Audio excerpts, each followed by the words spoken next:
Back on Get Up and still looking ahead to the draft 3 weeks from tonight. Tua Tagovailoa projected to go ahead of Justin Herbert in both Mel and McShay's most recent mock drafts.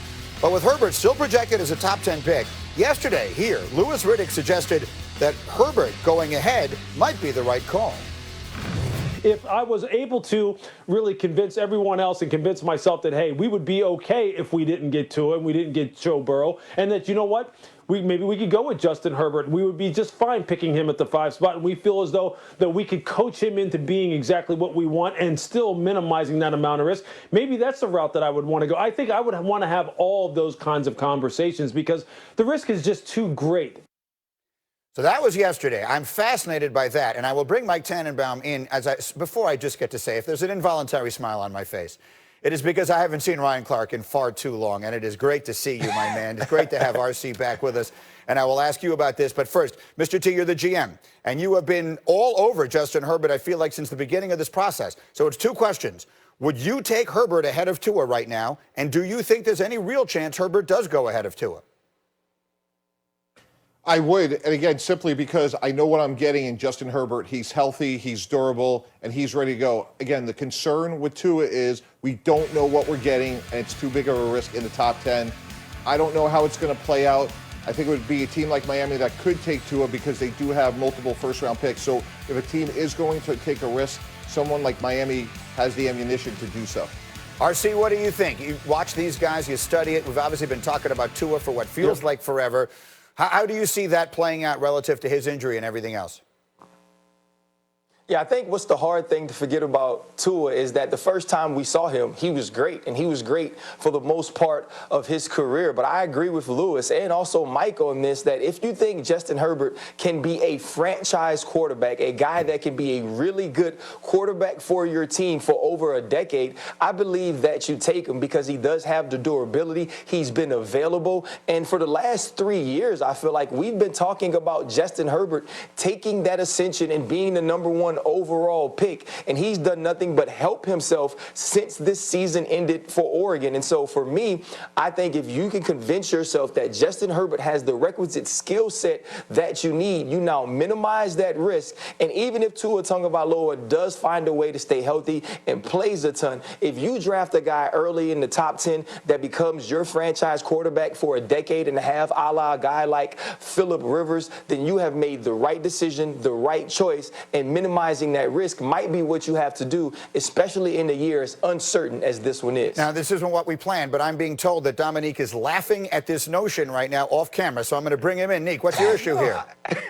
I just wanted to get back on with my man RC, but I think it's absurd because I hear everyone saying the same thing from Louis to Mike Tannenbaum to RC is like, if you can convince yourself that, like, what? Isn't that what we criticize GMs for? Like convincing themselves of a player when he's not there? Like you are just as likely, probably more likely to get fired if you draft Herbert ahead of Tua and then Tua goes on to have, if he just has 1 good season or 2 good seasons and Herbert ends up being mediocre, you're out. So let's not pretend that drafting Herbert is less risky than drafting Tua. I think at least if you draft Tua, if you're certain he's going to perform, if he gets injured, you can at least go into your owner's office and say, look, it wasn't up to me. I can't control injuries. If you draft Herbert, and I love that we keep showing this same video, while Mr. T was going over how good Herbert was, he was throwing interceptions under all that. If you draft Herbert and he just turns out to be bad, then you look much worse. Like I would rather take the risk the high risk, high reward of having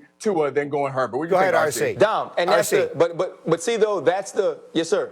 Go ahead, jump in. But see, for me though, that's the issue. We know about Tua's injury history, and I'm not saying that a team that doesn't believe in Justin Herbert's talent or didn't have him ranked that high on their board, should take him. What I'm saying is, if your evaluation says he is worth the pick, and it's out of him and Tua Tagovailoa, and you have those guys even, and now you look at the injury risk of Tua Tagovailoa, which is exactly what we've seen. It's been ankle. Now it's his hip. And all we're getting now is some of these videos showing the good movements of Tua Tagovailoa. Listen, I run a training facility. I know I don't put out bad videos. If the video stinks, I trash it, I delete it, and I don't put it out. So I'm sure Tua Tagovailoa was going through his video saying, you know what, this is the one. And so since you can't really touch and pull on him and prod and see the MRIs and really do the work you need to do, if Justin Herbert is there on your board and you believe he's a franchise guy, you take him because you know that he can be on the field, he can be taught,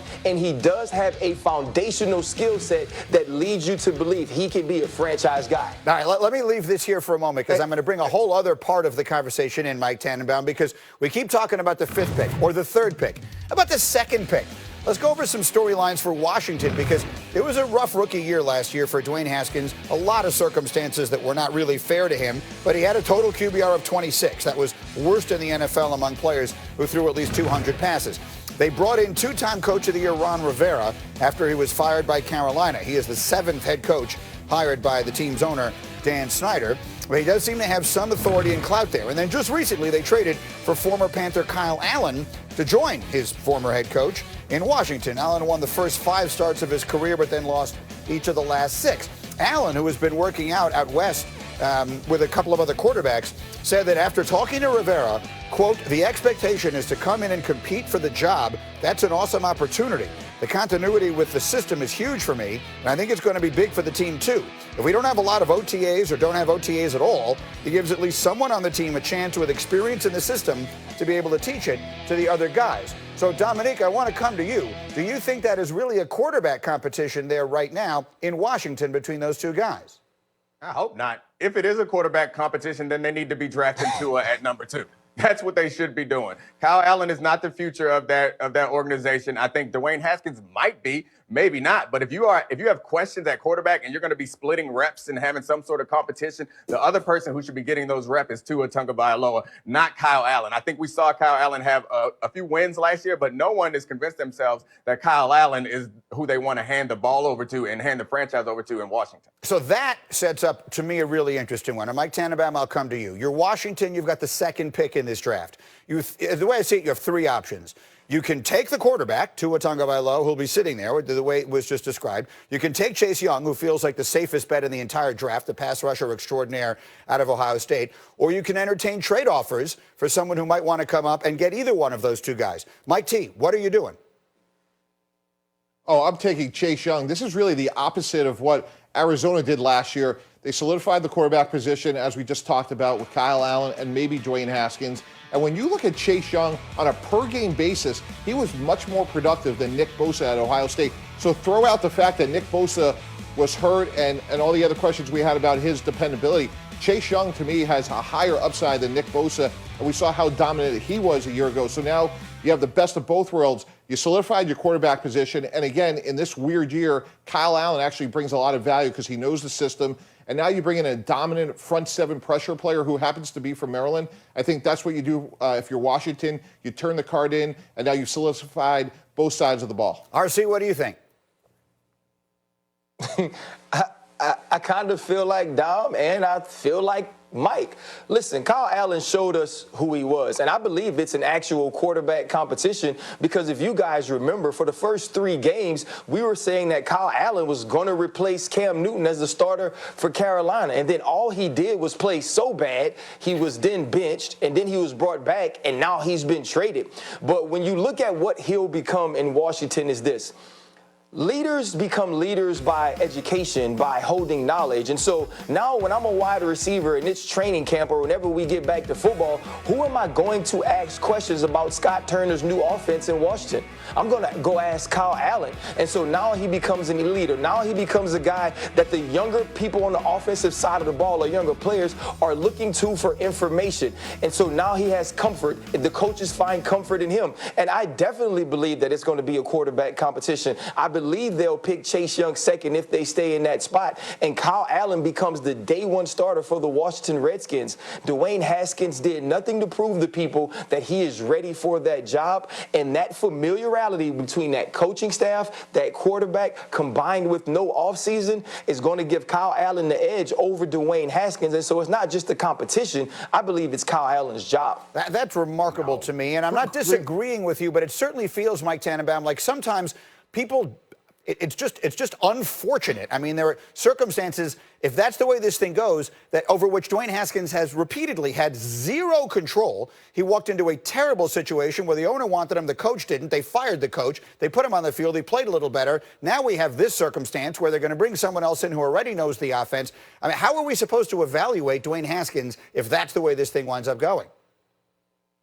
Yeah, and I think RC's bring up a really good point. But look, Dwayne Haskins is only going into year 2. He's had no OTAs, no offseason. So, hey, let's just put him on the back burner, let him learn and develop. His career has a long, long way to go. Having Kyle Allen short term may be the best thing that ever happened to Dwayne Haskins. We saw a couple years ago, look at the impact that Alex Smith and Andy Reid had on Patrick Mahomes.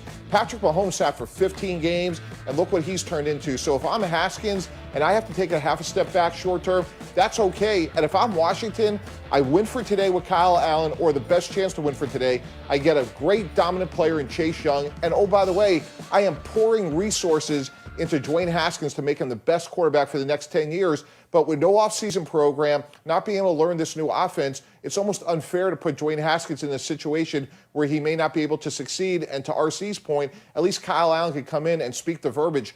We got to remember there's only 2 quarterbacks this year, Tom Brady in Tampa Bay and Marcus Mariota in Vegas, that signed with an offense that they didn't know at least one coach on. And I don't think that's by accident. All right. Listen, we'll finally start getting some of the answers to these questions in exactly 3 weeks from tonight. For the 41st straight year, the NFL Draft is right here on ESPN. It'll also be on the NFL Network, and the College Game Day crew will be on ABC again this year, covering it from the college perspective. It all comes to you Thursday, April 23rd through the 25th